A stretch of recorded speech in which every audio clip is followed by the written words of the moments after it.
Welcome to Collision, the podcast where we discuss the fun and sometimes complicated collision of real life and trusting God. If you're curious or confused about how to engage the world we live in, we hope our conversation here helps. Now, let's get into this episode of Collision.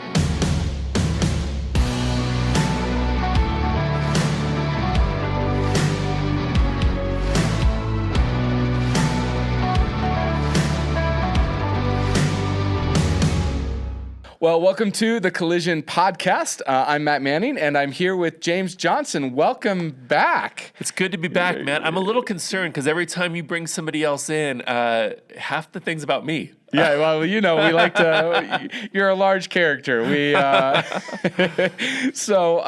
don't know if you saw this or not, but Marcano, who plays for the San Diego Padres, just got booted from the Major League Baseball for betting while he was with the Pittsburgh Pirates. And news came out today that he bet on 25 of the games while he played with the Pittsburgh Pirates, and he lost every bet that he made. So my question to you is, have you ever been that bad at something and then got disciplined for it? Woo! I don't think so, man. That's heavy. My issue is I struggle enough that I just keep doing things that I'm actually not good at. Yeah, right. That's right. Yeah, somebody has to pull me aside and say, there's somebody that's actually better at this than you are. Right. Step aside. At some point, somebody should have said that to him. Totally. Look, bro, you're not even winning your own games. Maybe you should try something else. Well, so funny. Hey, well, this is a podcast of Crossroads, and just kind of a quick invitation. If you're listening for the first time, we're so thankful that you are listening, and this is something that we regularly do as a part of our church every Sunday here in Thornton, or you can catch us at Crossroads ABC. But this is what we do as two pastors, talk about where life and faith come together, oftentimes in messy ways. Yeah. And when it comes to our subject today, we are right at the beginning of summer here. And when it comes to life, it seems like, one of the things that all of us struggle with is we never have enough time. Yeah. And then all of a sudden, summer shows up, and there's this promise, or maybe the sense of freedom. You have longer days and vacations and barbecues and all this kind of stuff. And truthfully, all of us love summer. But with the extra sun, oftentimes comes extra activities with extra stress, right? And so the question that we really wanted to explore today is, how do we redeem our summers? What does it look like to do summer well as we start at this? And part of this came out because we are pastors, is that in Christian circles, the excitement of summer typically brings kind of this spiritual drift, if you will, right? Most churches experience less attendance, less serving happens, less excitement, certainly less generosity during, the June, July, August months. And people even, I don't know if anybody said this to you, but people have come up to me as a pastor and basically have insinuated that summer is kind of their time off from their spiritual journey. Yeah. And so, have you ever in your own personal life ever experienced kind of that feeling of spiritual drift happening during summer months, where you just kind of check out for a little while and move on? Have you ever experienced any of that in your own life? I don't think I have, because I've always had a sense of every season has opportunities. Yeah. So as a musician living in Seattle for a long time, wintertime is a great time to just grab your instrument and woodshed. Yeah. But then when summer comes, it's still raining. It's still, until mid-July. That's right. Right. But yeah, so kind of that idea of summer brings a different opportunity. So for me, it's always been in the summertime, I encounter God when I go hike, and I encounter God we do adventure stuff together, mountain bike, right? Yeah. Which you can't do that in February here usually. Yeah, absolutely. So I've always felt that in my life. But yeah, I mean, I don't know about you, but I don't always want to go inside to a church service on a Sunday morning when it's the coolest part of the day. Right. And it's beautiful outside. That's why I greet people outside all morning. Yeah, that's it. I went through kind of a season of this where, particularly when I was in my undergrad and even a little bit into seminary, where it was undergrad was at a Christian school. I got my undergrad in pastoral ministries and Bible, and then went on to seminary to get my master's of divinity. And so much of August through May was Bible and reading Christian things and all this kind of stuff that when, kind of mid-May came, it was almost like the relief of not having to do any of that. And it wasn't until probably my second year of seminary where God really kind of convicted me of this you're kind of taking the summers off from your relationship with me. And it really caused me to kind of step back and to rethink, what could summers look like? What would it really look like to redeem a summer? And it's not going to look the same as when I'm in seminary, and it certainly doesn't look the same today as when I was in school. There's difference, but the reality is like you said, there's rhythms. Yeah. And part of the rhythms of that God has created is the rhythms of seasons, and we get to experience all 4 of them. Yeah. Unlike Seattle, that only gets 2. Right? The death of fall and yes, a little bit of summer. Then in Colorado, we get to actually experience all 4 of the rhythms. And one of the things I just thought of as I was kind of putting all this together is just really like the theology of summer. One of my favorite verses is in Psalm 19. That says the heavens declare the glories of God, right? The stars are His handiwork, with these heavens, right? And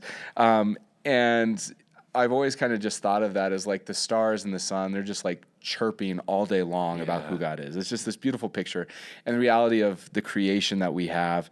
And for me, at least the way that I think of summer is, I think that summer is kind of like the first tastes of what heaven will be like. Yeah. Because in heaven we have this beautiful picture of life, right? And this brightness all the time, and there's growth and there's movement, and there's not a lot of mention of snow or dreariness or dead trees or anything like that, right? It's just this fullness, and in summer we get to experience all of that. And so for me, that's kind of the way that I've reframed summer. For you, what does summer look like from a theological standpoint? Yeah, I mean, I have like my spiritual rhythms in the Bible are pretty consistent throughout, so I maintain those. But I spend a lot more time reading my Bible on my back deck. Yeah, and just reading, and then I close it and I just watch the squirrels in the trees. Yeah, right, and just the cool of the morning. And for me in the summertime, especially because I do a lot of early in the morning, I kind of geek out about Genesis 2. Okay, because it's that cool of the morning and that. God's creation is like waking up. I mean, matter of fact, one of my favorite things in the world is I prayer hike a fair bit. Yeah. And I like to be on the trailhead at dusk. Yep. And part of what I like about that is you start walking and the sun comes up and you can watch the flowers turning toward the sun rising in the east. Yeah. And it feels like this holy moment that I shouldn't be there. Oh, right. It's just but that happens in the summertime, right? Yeah. And it's just this I feel Eden waking up again. So I encounter God in those ways of kind of His in the creation that He created that still has His fingerprints all over it. Yeah. And I give myself the grace to not to be out there in the elements. Yeah. And it's easy to do with where we live in that. And so as we kind of continue the conversation of redeeming the summer months, we thought of a couple of things, 3 kind of big rhythms, and of going, hey, as summer approaches, life looks different, right? Kids aren't in school. If you're part of the education system, teachers are not working. Many of us take our vacations during the summer. You're on your way to Europe and Rome and to do your monk stuff. And so, with your family. And so there's this season where our regular rhythms of August through March are disrupted. And there's a bit of a chance for new rhythms. I know that one of the other things, here at Crossroads, one of the rhythms that we see is that a lot of our community groups actually take a break during the summer. And so when it comes to these big rhythms, and looking to redeem summer, one of the first rhythms I just wanted to talk about was community. Yeah. And what does community look like if your community group's not meeting, right? Or if your sense of community, in work and life rhythms, have kind of shifted?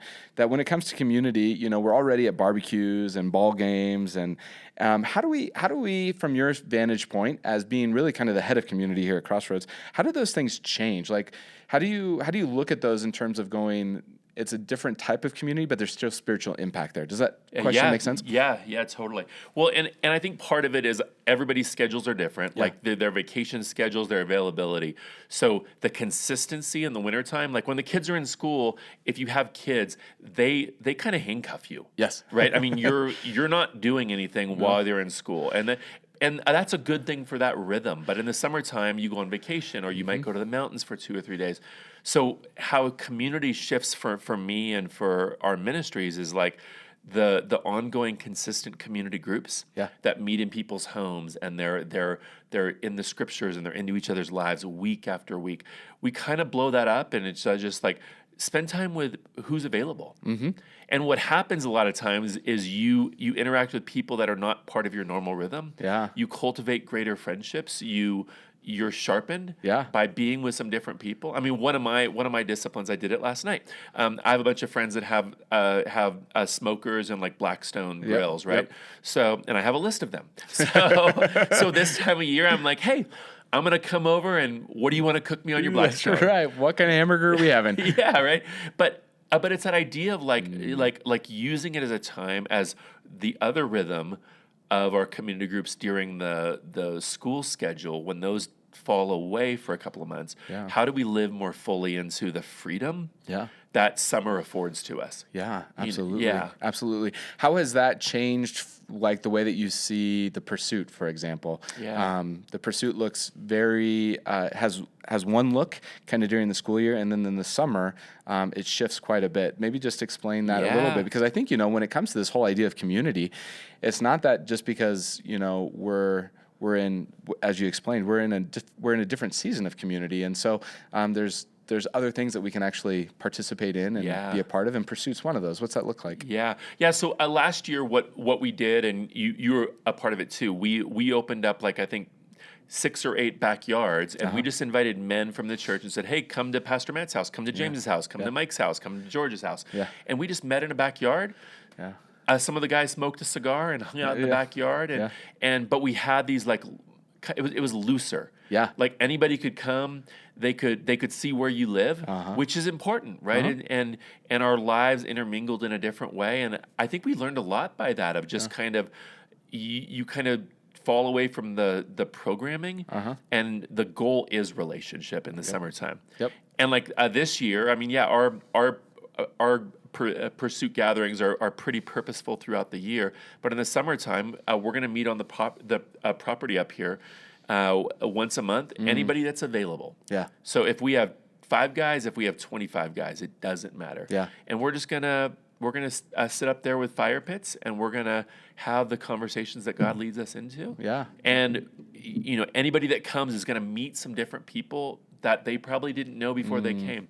And summer gives us that opportunity. Yeah.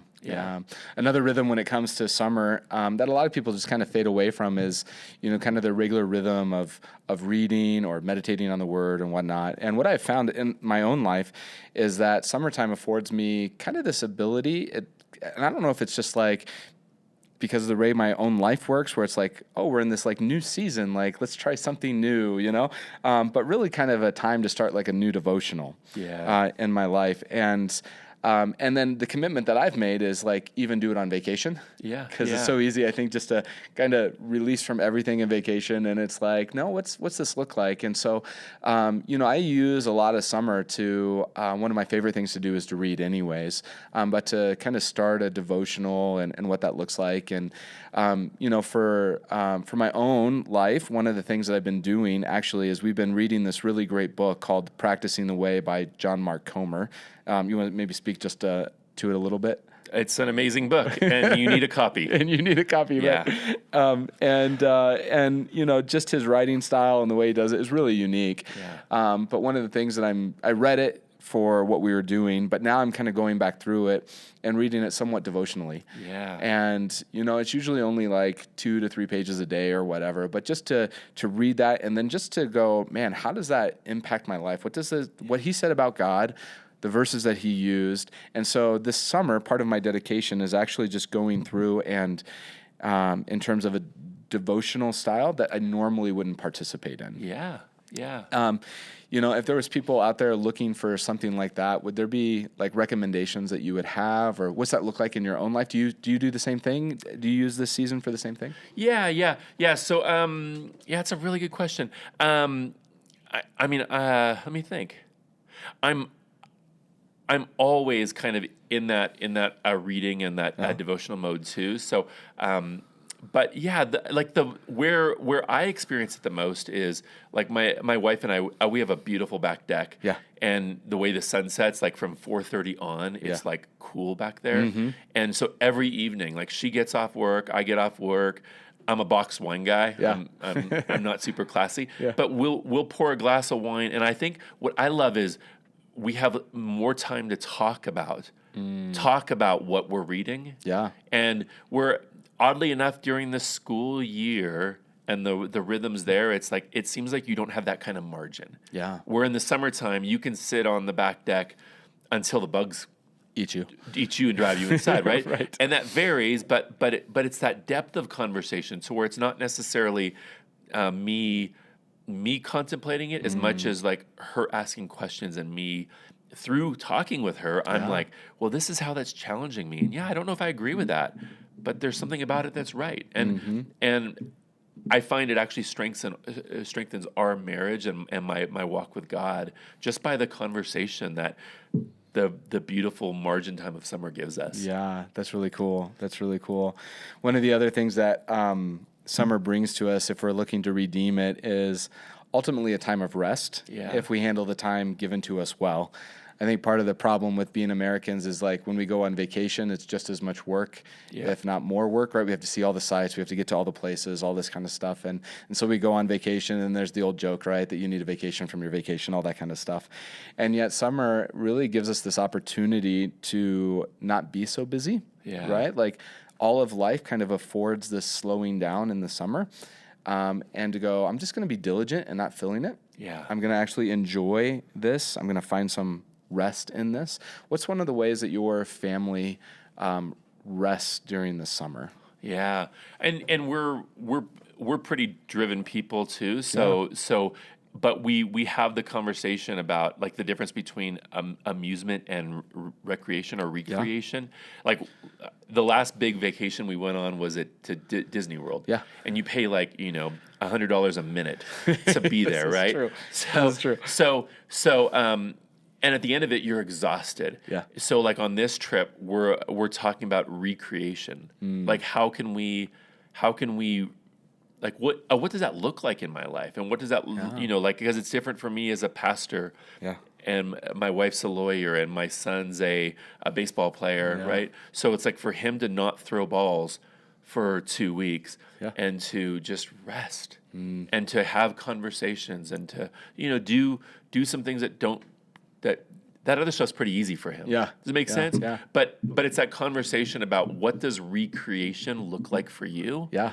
That's been a great conversation in our household because it's a scary question for a lot of people because we don't know ourselves. Yeah. Right? Yeah, absolutely. So we fill our vacations with to-do lists and because it's the right thing to do as parents and experiences for your kids. Yeah. But are we teaching them and are we learning how to recreate ourselves in a season that this gift that we have for a few months a year? Yeah. One of the things when it comes to the Manning family is the last several years we've gotten park passes to Waterworld, which is a huge water park in our area. And one of the things that we find is when you go there kind of week after week, the rides become secondary because you know what they're you can close your eyes and tell you which turn you're going to take when, right, or whatever. And really, it just becomes a place that our family goes to relax, right? Like we get some chairs, we sit under the pergola, we're by the wave pool, and we just start able to be in the sun and have conversations and just sit and enjoy and relax the beautiful creation that is in that. And it's one of our favorite things to do during the summer is just to go to Waterworld together and to play. Right, so to go good. to Waterworld together and to be, and it's like there's nothing on this day that has to be accomplished. If you don't want to ride a ride, it's cool. It's going to be there next week when we show back up. Totally. I love that. And there's just this like rhythm of kind of rest in that, and that brings a lot of fun. And I think as part of this conversation, as we just kind of bring it home, is I think my hope as a pastor for anybody who's listening, whether you're part of a church or not, is that the busy summer wouldn't like crowd out your faith journey. Yeah. Right. Yeah. For you and I, we believe that the most important relationship is a relationship with Jesus. Yeah. And to get through summer, having felt like you drifted or felt like you put this relationship that's so important on hold is not the place that either of us want to see people. And so I think that's my big hope and prayer, particularly for the people of this church, is that this summer would not be one of drifting, but would be one of redemption. And so with that said, you have any last thoughts as we close this up? Yeah, I mean, gosh, it is such an opportunity in the summertime, and I think like with planning a vacation or planning a season or planning a date with your wife, like it takes intentionality. So I mean, in my life, I really thought about what do my rhythms look like from like 5:30 in the morning until 9 in the morning, because it's cool, it's crisp. Nobody's looking for me yet, right? All of that, and then what do my evenings look like? Because summer's an opportunity. I mean, we have, as much as we talk about and we value Sabbath rest, like a day of rest every week, we have the opportunity to start our day and enjoy the beauty of God's creation and the cool of the evening every day. Yes. And it's just this idea of, I mean, our kids are home from school, and it's like we're all on the back deck in the evening. Yeah. Until the bugs come out and they send the girls in first. But I love that just experientially, because I like who they are as human beings. And I love that we're like, it doesn't cost anything. Yeah. Like, you know, to sit and talk, or, you know, playing cards at the table. Yep, absolutely, absolutely. Well, we hope that you have a fantastic summer, and James and I are both heading on our own vacations here shortly, and so that'll be a lot of fun for us. But if you are looking for a church home, certainly you can check out Crossroads at crossroadsabc.com. We do this every Sunday, where we get together and worship Jesus, who we love and adore, and who's our Lord and Savior. And we'd love for nothing more than you to join with us. If you have any questions, as always, you can just send an email to info@crossroadsabc.com, and that will get to us. And if your topic's awesome, we might even talk about it. Yep. Yeah. So with that said, thanks for joining me today, James, and thanks for everyone listening. We'll see you soon. Thank you for listening to Collision. This podcast is a production of Crossroads Church in Thornton, Colorado. For more excellent content, please visit crossroadsabc.com.